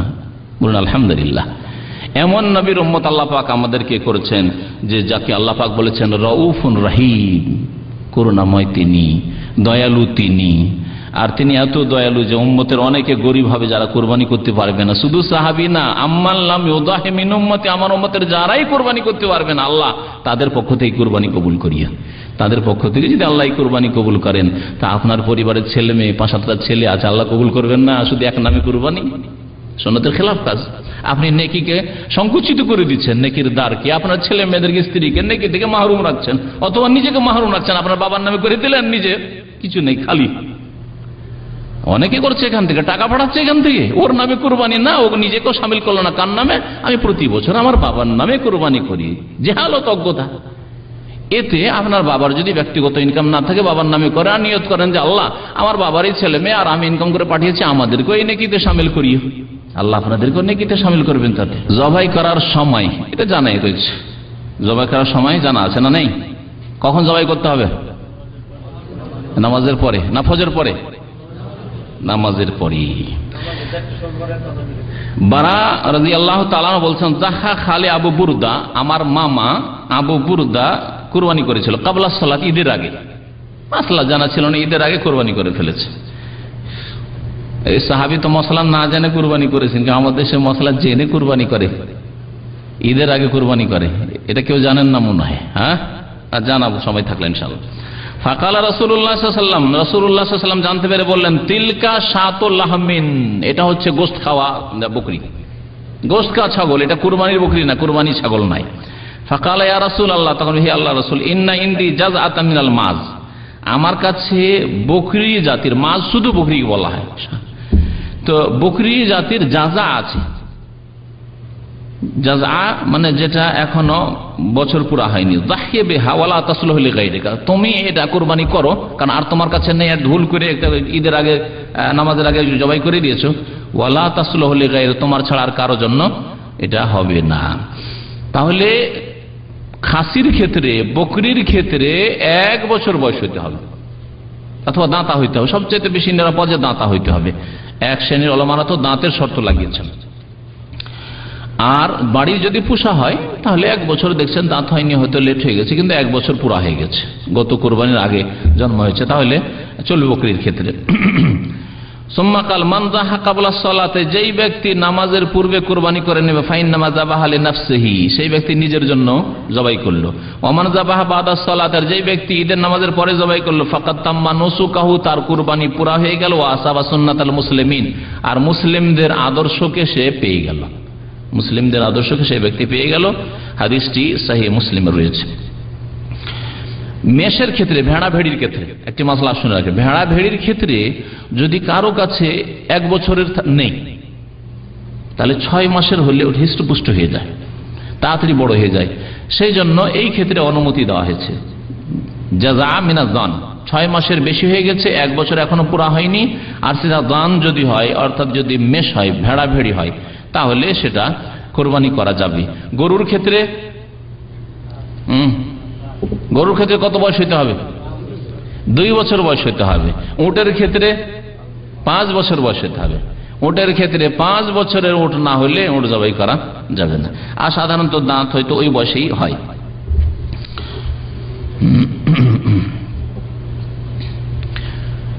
সহিহ মুসলিমের একটি হাদিস রয়েছে কুরবানির পশুর বয়স সম্পর্কে। জাবের রাদিয়াল্লাহু তাআলা বর্ণনা করেছেন যে কালা রাসূলুল্লাহ সাল্লাল্লাহু আলাইহি ওয়াসাল্লাম, আল্লাহ রাসূল সাল্লাল্লাহু আলাইহি ওয়াসাল্লাম বলেছেন, লা তাযবাহু ইল্লা মুসিন্নাতান, তোমরা জবাই করবে না মুসিন্না ছাড়া অন্য কিছু। মুসিন্না কি?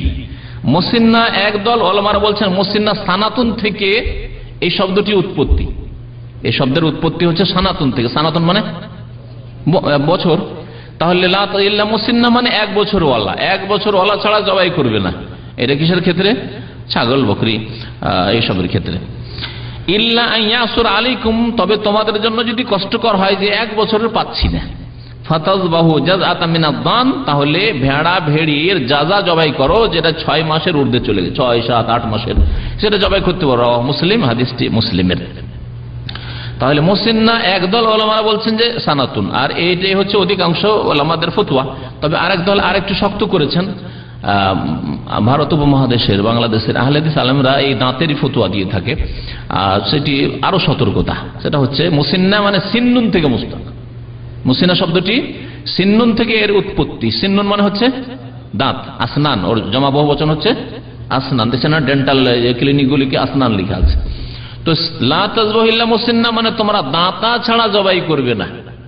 আর সাধারণত 1 বছর হলে দাঁত ছাগল বকরির হয়ে যায়, ভেড়া ভেড়ির হয়ে যায়, আর গরুর 2 বছর হলে দাঁত হয়ে যায়, আর উটের 5 বছর হলে দাঁত হয়ে যায়। সেজন্য বয়সের কথা অধিকাংশ ওলামারা বলেছেন।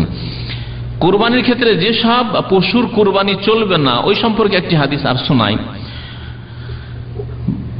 বারাকে জিজ্ঞাসা করছেন কোন তাবেঈ যে হাদিসনি আম্মা নাহা আনহু রাসূলুল্লাহ সাল্লাল্লাহু আলাইহি সাল্লাম, রাসূলুল্লাহ সাল্লাল্লাহু আলাইহি ওয়াসাল্লাম যেসব কুরবানি করতে নিষেধ করেছেন, মিনাল আদাহি, কুরবানি নিষেধ করেছেন, সেগুলি বয়ান করেন। তো বলেন কামা রাসূলুল্লাহ সাল্লাল্লাহু আলাইহি ওয়াসাল্লাম, আল্লাহ রাসূল একদিন খুতবায় দাঁড়ালেন, ওয়ায়াদি আকসার মিন ইয়াদিহি, আর আমি সেইভাবে বুঝাইতে পারবো না যেভাবে রাসূলুল্লাহ সাল্লাল্লাহু আলাইহি ওয়াসাল্লাম বুঝিয়েছেন। তবে তিনি বললেন 40 লা ইয়াজুজনা, 4 রকমের কুরবানি করা জায়েজ না।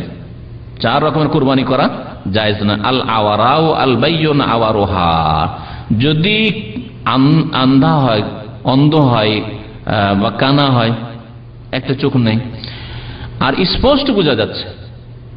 দাজ্জালকে হাদিসে কি বলা হয়েছে?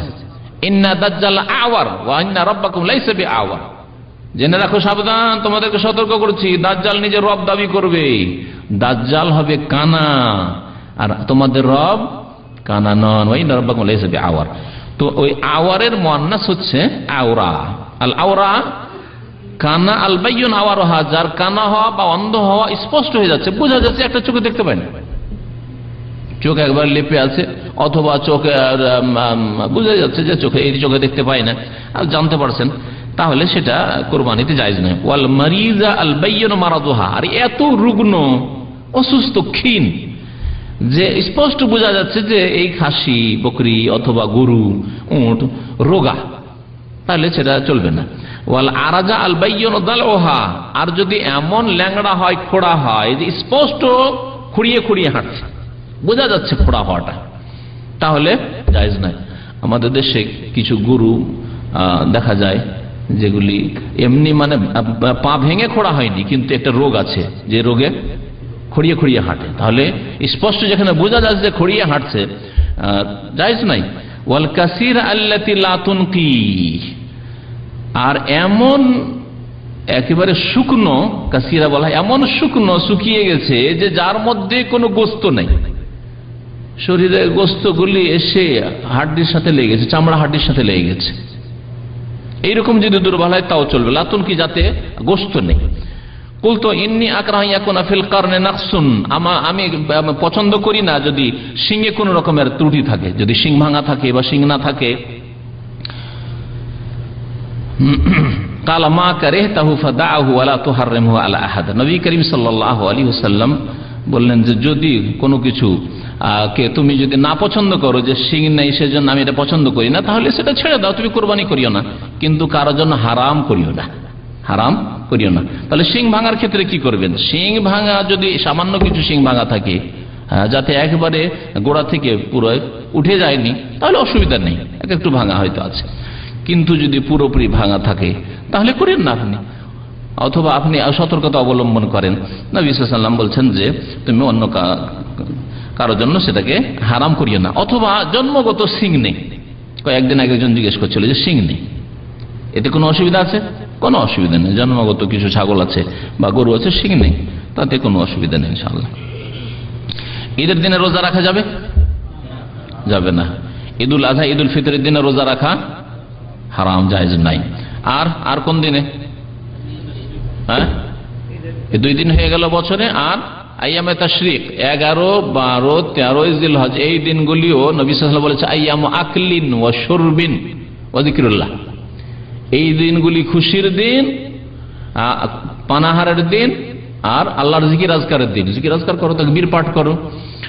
সুতরাং হাযা ঈদুনা আহলুল ইসলাম, নবী সাল্লাল্লাহু আলাইহি ওয়াসাল্লাম বলেছেন যে এই ঈদ হচ্ছে আমাদের আহলে ইসলাম মুসলিমদের ঈদের দিন, খুশির দিন। সুতরাং এই দিনগুলিতে পানাহার করবে, আইয়ামে তাশরিকে রোজা রাখবে না। একমাত্র ওই ব্যক্তি, যে ব্যক্তি হজে তামাত্তু বা কিরান করলো আর কুরবানি করতে পারছে না, হজে গিয়ে 3টি রোজা মক্কায় রেখে আসতে হবে, কোরআনে কারীমে আল্লাহ পাক বলেছে সেই ব্যক্তি আইয়ামে তাশরিকে রোজা রাখতে পারবে, 11, 12, 13 তারিখে পারবে, কুরবানির দিনে রাখবে না।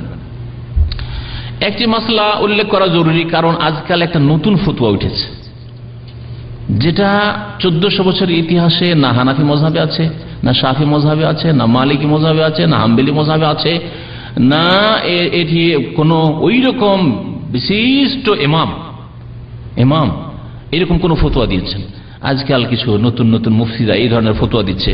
সুতরাং এই সম্পর্কে সতর্ক করা জরুরি। তা হচ্ছে যে শুনেছেন হয়তো নতুন ফতোয়া যে গরুতে ভাগ চলবে না, এটা সফরের মাসলা ছিল, আর বাড়িতে বসে গরুতে ভাগ চলবে না, উটে ভাগ চলবে না, এগুলো সব সফরের মাসলা ছিল। এই ফতোয়া ভুল ফতোয়া।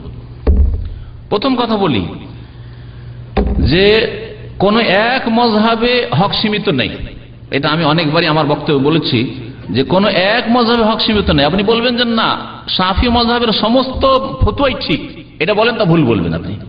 হানাফি মযহাবের ফিকহ কিতাবে যা আছে সব ঠিক, তাহলে ভুল কথা বললেন। হাম্বলি মযহাবে যা মাসলা বলা হয়েছে সব ঠিক, তাহলে ভুল বললেন আপনি। মালিকি মযহাবে যা আছে সব ঠিক, মানে হাত ছেড়ে নামাজ পড়াও ঠিক, সূরা ফাতিহা না পড়াও ঠিক, তাহলে তাই না? না, ঠিক নয়। তাহলে বোঝা গেল যে কোন এক মযহাবে যা কিছু ফিকহের ফতোয়া আছে সবগুলি ঠিক, এ কথা বলা ভুল। কিন্তু 4টাকে একসাথে করলে 4টার কোনোটাতেই হক পাবেন না, আর বাইরে কোথাও হক আছে এইরকম বিরল পাওয়া নেই, একবারে বলা যাবে না, কিন্তু পাওয়া মুশকিল আছে। সুতরাং যেখানে এই 4 মযহাবের কোন মযহাবে এইরকম ফতোয়া নেই যে গরুর ভাগ চলবে না, এটা সফরের মাসলা ছিল, উটের ভাগ চলবে না, এটা সফরের মাসলা ছিল, সুতরাং এই নতুন জিনিস নিয়ে আসার প্রয়োজন নেই। আর এইরকম ইজতিহাদের যোগ্যতা আজকালকার জামানে তেমন হয়নি, সুতরাং এত বড় মুজতাহিদ হওয়ার কোনো প্রয়োজন করে না। 2-1টি হাদিস শোনায় এই ক্ষেত্রে। জাবের রাদিয়াল্লাহু তাআলা আনহু বলছেন খারাজনা মা রাসূলুল্লাহ সাল্লাল্লাহু আলাইহি ওয়াসাল্লাম, আমরা আল্লাহ রাসূল সাল্লাল্লাহু আলাইহি ওয়াসাল্লামের সাথে বেরিয়েছিলাম মুহিল্লিনা বিল হজ, হজের ইহরাম বেঁধে বা হজের তালবিয়া পড়ে। ফাআমারানা রাসূলুল্লাহ সাল্লাল্লাহু আলাইহি ওয়াসাল্লাম আন নাশতারিকা ফিল ইবলি ওয়াল বাকারে কুল্লু সাবআতি মিন্না ফি বাদানা, আমাদেরকে বললেন যে তোমরা উটে এবং গরুতে শরীক হও, কুল্লু সাবআতিন প্রত্যেক 7 জন আমাদের এক একটি উটে এক একটি গরুতে, এক উটে 7 জন করে, এক গরুতে 7 জন করে। রাওয়াহু মুসলিম, সহিহ মুসলিমের হাদিস। এখন এই হাদিসে নবী করিম সাল্লাল্লাহু আলাইহি ওয়াসাল্লাম কি বলেছেন? শরীক হলেন, আদেশ করলেন নবী সাল্লাল্লাহু আলাইহি ওয়াসাল্লাম সাহাবায়ে কেরামদেরকে, নবী সাল্লাল্লাহু আলাইহি ওয়াসাল্লাম করলেন কুরবানি, আর বললেন যে দেখো এটা সফরের মাসলা, তোমরা আবার বাড়িতে গিয়ে করিও না, বলেছেন। যখন নবী সাল্লাল্লাহু আলাইহি ওয়াসাল্লাম বলেননি, সাহাবায়ে কেরামরা বলেননি, তাহলে এটাকে আপনার পক্ষ থেকে খাস করার অধিকারটা কোথায়? যে না না, যেহেতু এটা সফরের মাসলা, সুতরাং বাড়িতে মুকিম অবস্থায় গরুর ভাগা চলবে না, আর খাস কি বলছে উটের ভাগা চলবে না, এই ফতোয়া মন গড়া ফতোয়া। যেখানে নবী সাল্লাল্লাহু আলাইহি ওয়াসাল্লাম খোলা রেখেছেন, খোলা আছে। যেমন ওই যে আবু বুরদা কি করেছিলেন, এর আগে জবাই করে দিয়েছিলেন, এই হাদিসটা একটু আগে শোনালেন, নামাজের আগে, ঈদের নামাজ আগে জবাই করে দিয়েছেন। তারপর আর তার কাছে কোনো পশু নেই, কিন্তু 6 মাসের একটা ভেড়া ভেড়ি আছে, মেষ আছে। তখন তাকে কি বললেন নবী সাল্লাল্লাহু আলাইহি ওয়াসাল্লাম, যে এটা তুমি জবাই করো আর অন্য কারো পক্ষ থেকে হবে না। ওয়ালান তুজজি আন আহাদিন বা'দাকা, বিভিন্ন শব্দ যে হাদিসটা এসেছে, তোমার পরে আর কারো পক্ষ থেকে 6 মাসের করা যাবে না। এটা ছাগল ছিল, মাছ ছিল ছাগল, এই জন্য খাস করেছিলেন। কিন্তু ভেড়া ভেড়ির ক্ষেত্রে সকলের জন্য চলবে। তো তার জন্য এটা খাস করে দিলেন নবী সাল্লাল্লাহু আলাইহি ওয়াসাল্লাম, কিন্তু এখানে তো নবী সাল্লাল্লাহু আলাইহি ওয়াসাল্লাম খাস করেননি। সুতরাং এইভাবে খাস করা নিজের পক্ষ থেকে খেয়াল খুশি ফতোয়া।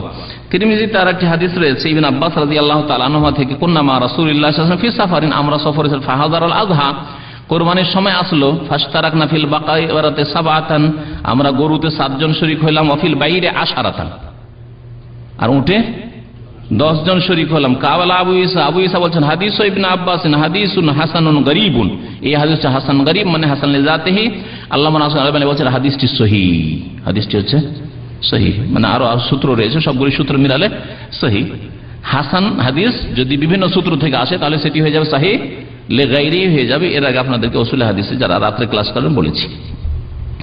তাহলে এই দুইটি হাদিস ভাগা সম্পর্কে পেশ করলাম। এবং নবী করিম সাল্লাল্লাহু আলাইহি ওয়াসাল্লাম, সাহাবায়ে কেরামরা যেহেতু সফরের সাথে এটাকে খাস করেননি, ঘটনা চক্রে সফরে এগুলি ঘটেছে কিন্তু খাস করেননি, সেই জন্য কারো খাস করার কোনো অধিকার নেই।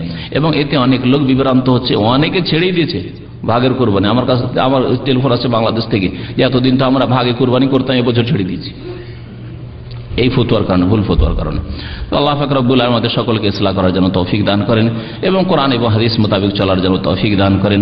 সুবহান রাব্বিকা রব্বিল ইজ্জাতি আম্মা ইয়াসিফুন ওয়া সালামুন আলাল মুরসালিন আলহামদুলিল্লাহি রাব্বিল আলামিন। এক ভাই জিজ্ঞাসা করেছেন নামাজ আদায় করে না, বেনামাজি, ওর কুরবানির বিধান কি? আমি তো মনে করি বেনামাজির ফরজ নফল কিছুই কবুল হবে না। এটা আমার ব্যক্তিগত মত না, যতটুকু কোরআন হাদিস পড়েছি তাতে বুঝতে পারছি যে বেনামাজির ফরজ নফল কবুল হবে না। আল্লাহ পাক ইসলাহ করেন, আল্লাহ পাক নামাজি হওয়ার জন্য তৌফিক দান করেন। জি,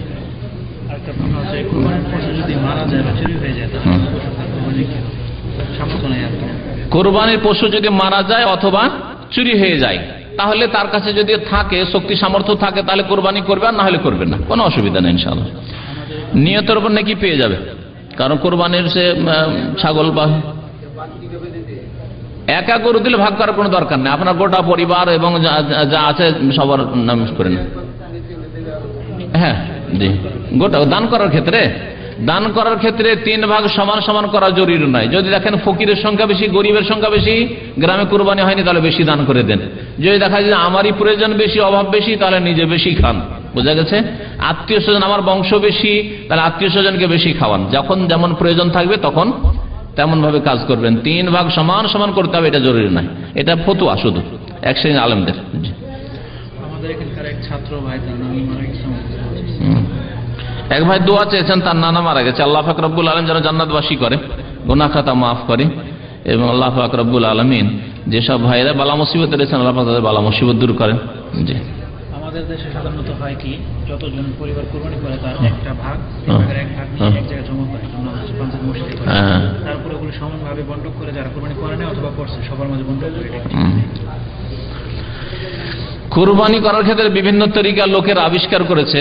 যেমন বলছে যে একটা ভাগ কুরবানি থেকে নিয়ে নেয়, 3 ভাগ করে এক ভাগ জমা রাখলো, তারপরে গ্রামের একটা সমাজ তৈরি করেছে দিয়ে, হ্যাঁ মাতাব্বরের আন্ডারে, তারপরে ওটা জমা করে ফকির মিসকিনকে দান করে। ওইভাবে দান করে যদি ভালো হয়, দেখেন যে আমানতদার লোকদের হাতে যাবে, বিশ্বস্ত লোক, ওরা ইমানের সাথে আমানতের সাথে গরিবদের পৌঁছাবে, তাহলে ঠিক আছে। না হলে আপনার কুরবানি আপনি দেখছেন যে মাতাব্বর খেয়ানত করবো, নিজের বাড়িতে নিয়ে চলে ভালো গোস্ত, আর গরিব মিসকিনকে দিবে কি দিবে না, আপনি আপনার গোস্ত নিজে বিতরণ করেন। এই যে মন্ডল মাতাব্বর সর্দার সিস্টেম, আর তার কাছে খাল কুরবানি জমা করতে হবে, গোস্ত জমা করতে হবে, এটা কোনো শরীয়ত নাই, এটা কোনো শরীয়ত না। আপনি গরিব মিসকিনকে পৌঁছিয়ে দেন। না, যারা কুরবানি করে তাদের বাসায় কেন যাবে? আর সমানে সমান গরিবের বাড়িও পাঠাবে, আর যারা কুরবানি করে তার বাড়িও পাঠাবে, এটা কোনো যুক্তি নেই। বরং ভাগা হয়, 50 টাকা ভাগা। যারা কুরবানি করে তাদের 50 টাকা ভাগা, যারা কুরবানি করে না তাদের মানে 50 টাকা নেবে ওর কাছে। জিজ্ঞেস করলাম এটা কেন নেয়, এটা হচ্ছে মুসলিম না জায়েজ নয় বাবু। কোরবানির গোশত দেবে সেই জন্য 50 টাকা ভাগ, আমাদের ভাই বলছেন কোরবানির গোশত দিবে গরিবগুলোকে যেন 50 টাকা করে কালেকশন, এই ওসিলাতে না জায়েজ নাই। কোরবানির গোশত দেবেন ফ্রি ফিসাবিলিল্লাহ দিতে হবে, কারো পারিশ্রমিক হিসাবে দেওয়া জায়েজ না। ওই যে হুজুরকে দিয়ে জবাই করে নিচ্ছেন না, আর ও জবাই করলো সেই জন্য হুজুরকে গোশত দিয়েছে, এটাও জায়েজ নাই, কারণ এটা পারিশ্রমিক হয়েছে, পারিশ্রমিক নিজের পকেট থেকে দিতে হবে, হাদিসে নিষেধ আছে। এটা ঋণ করে কোরবানি হবে কিন্তু কোনো প্রয়োজন নেই। হ্যাঁ, ঋণগ্রস্ত ব্যক্তি কোরবানি করবে না, কোনো প্রয়োজন করে না।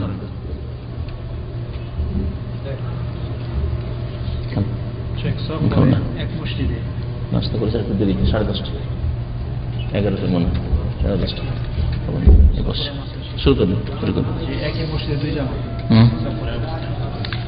একই মসজিদে দুই জামাত কেন হবে? একই মসজিদে দুই জামাত করবেন না। কোরবানি আকিকার আলোচনা হয়ে গেছে। আকিকা গরুতে নেই, গরু উঠে কোনো ভাগা নেই। আকিকাতে ছেলে হইলে দুটো খাসি, দুটো ভেড়া ভেড়ি, দুটো বকরি, আর যদি মেয়ে হয় তো একটি। কেউ যদি গরু দিতে চান তাহলে গোটা গরু দেন, মিল আবার প্রশ্নে ওঠে না, বললাম যে ভাগ নেই তারপর আবার কুরবানিতে মিলাতে পারবে কিনা, কোন কথা হইল, বুঝেন না কথা, দেয় ভুল করে। আকিকার বিস্তারিত আলোচনা এর আগে হয়ে গেছে, 2-4-6 মাস আগে আছে, আলোচনাগুলি শুনতে পারবেন।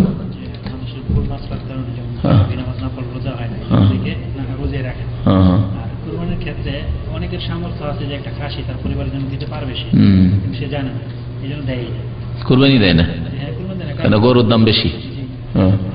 না, আমাদের ভাই বলছেন যে অনেকে হয়তো খাসি কোরবানি দিতে পারবে, কিন্তু অজ্ঞতার কারণে ও খাসি কোরবানি না দিয়েও দেখছে গরু তো দিতে পারবো না, আর খাসি তো দিব না, কোরবানি দেয় না, না গুনাহগার হবে। যেই ব্যক্তি গরু কোরবানি দিতে পারবে না, গরুর ভাগ দিতে পারবে না, সেই ব্যক্তি খাসি দেবে। সবচাইতে উত্তম কোরবানি হচ্ছে উট, তারপরে হচ্ছে গরু গোটা গোটা, আর তারপরে হচ্ছে ভাগ, 1 ভাগ সমান একটা বকরি, 1 ভাগ গরু অথবা 1 ভাগ উট সমান একটা বকরি, খাসি, ছাগল, দুম্বা। জি,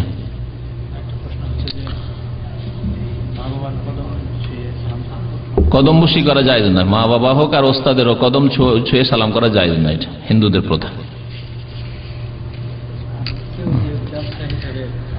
মাথায় চুমন দেওয়া যথেষ্ট হইল না, সুন্নতি কাজ করবে না, আমাদের বাঙালি মানুষ ওই বিদাতি কাজগুলি করবে।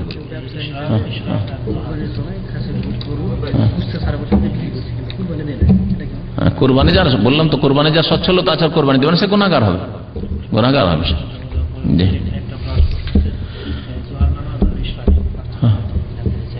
জোহার নামাজ, দোহা আর ইশরাকে পার্থক্য আছে কিনা এই ক্ষেত্রে দুটি মত আছে। একদল বলছে দুটি আলাদা আলাদা নামাজ, সূর্য ওঠার পরে পরে যেটা হচ্ছে ইশরাক, আর দোহা যেটা একটু রোদের তাপ বেড়ে যাওয়ার পরে যে নামাজটা হবে সেটা হচ্ছে দোহা। আর একদল বলছে না, দুটোই নামাজ একই নামাজ, নাম শুধু আলাদা আলাদা। ইশরাক সূর্য ওঠার পর থেকে শুরু করে মাথার ওপর সূর্য আসার আগ পর্যন্ত যে নামাজ পড়বেন সেটা দোহা ও ইশরাক। এবং শাইখ ইবনে বাজ রাহমাতুল্লাহ আলাইহি এটা কি প্রাধান্য দিয়েছেন যে একই নামাজের দুটো নাম, যেমন তারাবি, কিয়ামুল লাইল, কিয়াম রমজান একই নামাজের কয়েকটি নাম, তাহাজ্জুদ সব একই নামাজের কয়েকটি নাম, ওই রকমই। আল্লাহু আ'লাম।